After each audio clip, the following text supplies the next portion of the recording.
I'm joined in this segment of our day of Crystal Ikanih-Musa, who's the country representative for the Malala Fund in Nigeria, and Habiba Mohammed, who is the director of the Center for Girls Education and is one of the education ambassadors for the Malala Fund. Thank you both so much for joining us here. And Crystal, please give us that vision of how this research came about and then how this has been converted into a response that's inspiring people to keep education moving forward. Thank you, Mark. Good afternoon. As Mark said, my name is Crystal Ikanih-Musa. I am the country representative for the Malala Fund. I'm based in Abuja, Nigeria. I would tell you about the Malala Fund. We are an international organization that focuses on girl-child education, ensuring that every girl gets 12 years of a free, safe, quality education. We do this by partnering with local organizations who are our partners on ground. And through this, one of our program areas, which is the Education Champions Network, we work very closely with our education champions. And we have one of our education champions here with me today. Her name is Habiba Mohammed. I would allow her to introduce herself and tell you a bit about her organization. Good day, my name is Habiba Mohammed, and I am the Director Center for Girls Education based in Zaria, Kaduna State, Nigeria. And I am an education activist for Malala Fund. And what we do is to support girls to go to school, to continue schooling and to complete their schooling. So at the Center for Girls Education, we provide safe spaces for girls to learn and lead and be what they want to be in life. And we support them with other critical skills, which includes life skills, vocational skills, entrepreneurship skills, and informations on reproductive health, gender-based violence, and the rest. We want every girl, wherever she is, to be able to have access to education and then get quality education to help her move out of the circle of poverty and live a better life. Malala Fund, we recently conducted a research that we were able to launch in November. This is a COVID-19 and girls education research. This was a way for us to understand what actually was happening on ground and how it was affecting how COVID-19 was affecting girls' education. We have persistent gender gaps at every grade level in Nigeria, especially northern Nigeria. And then we have poverty and social and cultural norms which prevented girls from completing their education, issues that has to do with early marriage and the rest. Conflicts and displacement kept girls out of school because we have this issue of Boko Haram that everybody is aware of that has kept so many girls out of school. Then severe regional disparities. More than half of girls in the north were not in school, and this mostly is linked to poverty, distance from community to schools, and other things. Whether the children expected to return to school when schools reopened, 91% of girls said yes, compared to 78% of boys. This may be because the boys who did not expect to return to school were more likely than girls to attend private or fee-paying schools, the cost of which families may no longer be able to afford due to the economic stress of the pandemic. So girls appeared to be overcoming the odds to spend time studying during the lockdown. Notably, while a larger portion of girls than boys spent time doing chores and care work, they still found time to study, and fewer girls reported spending time on leisure activities compared to their counterparts. So girls were also slightly more eager than boys to receive educational materials during the lockdown. Barriers to education. What we were able to learn was that girls most commonly cited COVID-related safety concerns, while boys were most likely to say that the barrier to returning to school would be an inability to pay school fees. As I noted earlier, boys who did not expect to return to school were more likely than girls to attend fee-paying schools. In general, boys are more likely to attend such schools due to social norms of around the so-called boy-son preference, which influences families to invest more in their households, more of their household finances in boys than they do in girls. So the survey results on the economic impact of the pandemic indicate that the COVID-19 crisis has intensified economic pressure on households, which could make school fees unaffordable. Girl respondents, on the other hand, were more likely to be in government schools, many of which have been used as overflow treatment centers or shelters during lockdown. There are safety concerns about returning to school reminiscent of those following the students from going back to school even when the crisis was over. Some girls also cited lack of money as a reason for not returning to school, perhaps because even attending government schools require funds for things like uniforms or transportation. These are the hidden fees associated with government schools that are supposed to be free. In addition, girls reported that domestic chores at home will prevent them from returning to school. Although girls' answers on time suggested that despite chores and care work, they were finding time to study during lockdown, their responsibilities clearly still influence their prospects of returning to school. Girls need more support while learning. That's you. They fare worse than boys. We can see that 77% of boys and girls reported that they could spend under 2 hours a day studying, compared to the approximately 5 to 6 hours per day spent on lessons at school before the pandemic.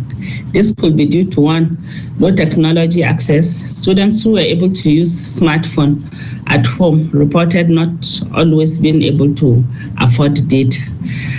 Two, lack of alternative to tech-based learning.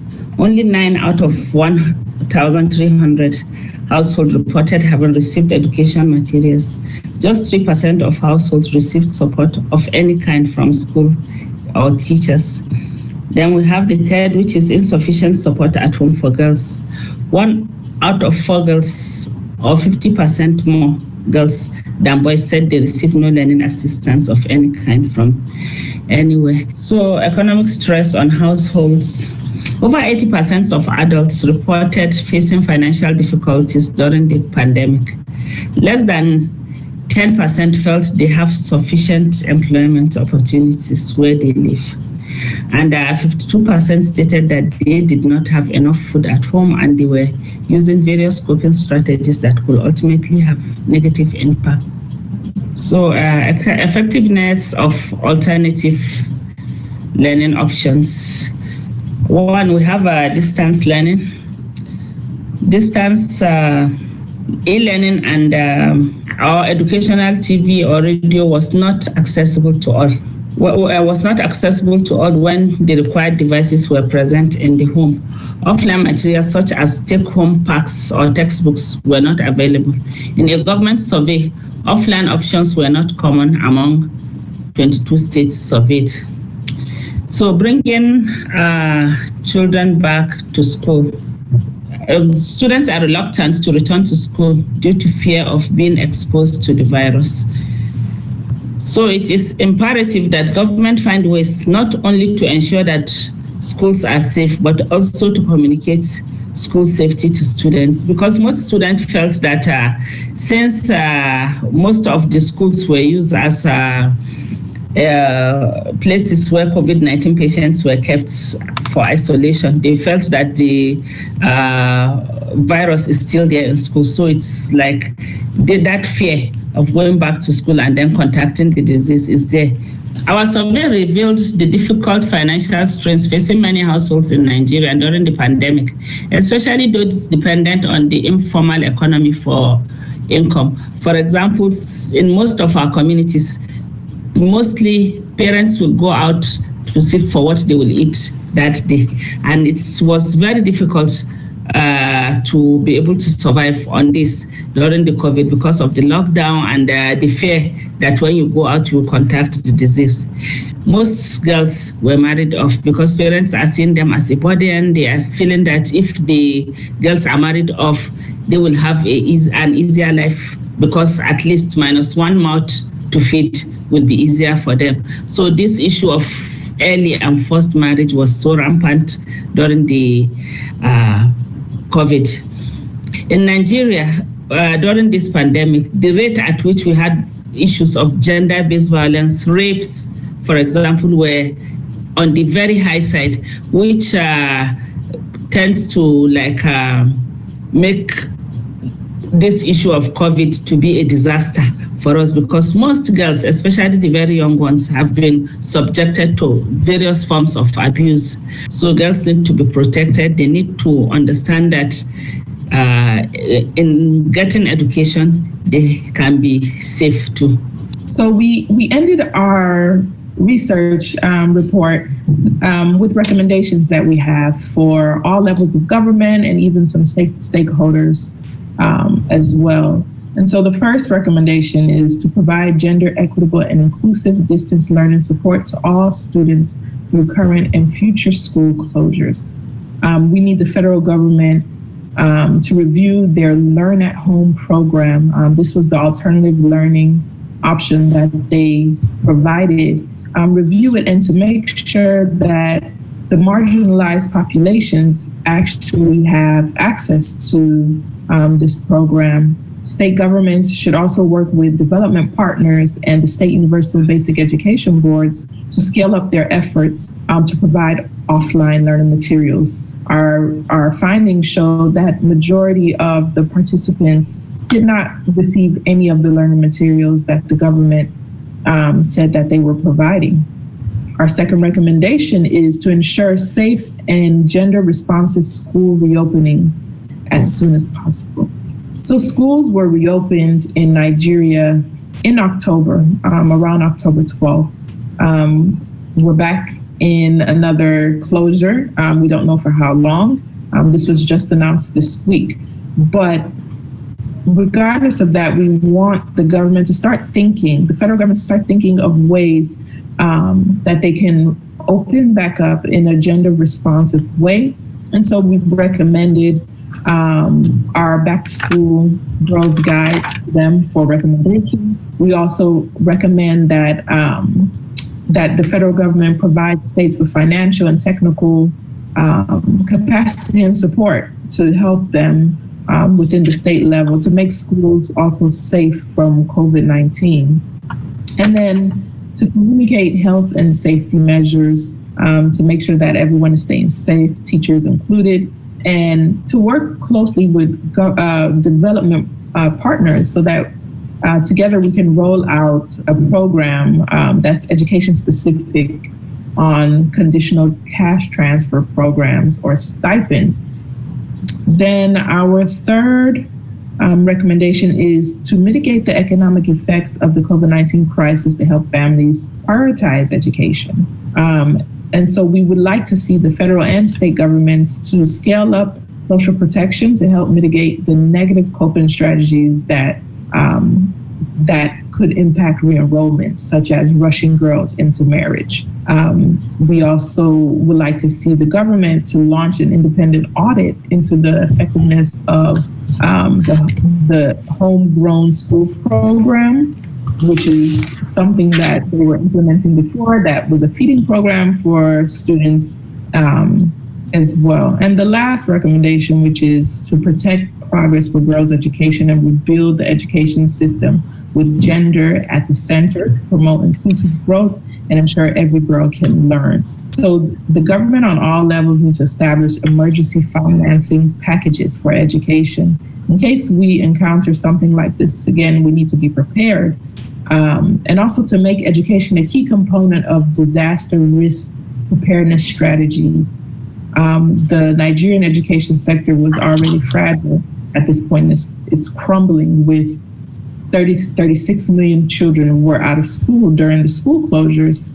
And then on education through prioritizing, we need to intervene. So that was our presentation. The research report can be found on our website at the Malala Fund website. Crystal and Habiba, thank you so much for taking us into this picture, giving us the facts, the information, the research, and then inspiring us by your recommendations and the things that you're doing in the Center for Girls Education and in your statewide and national work there. Thank you. Thank you.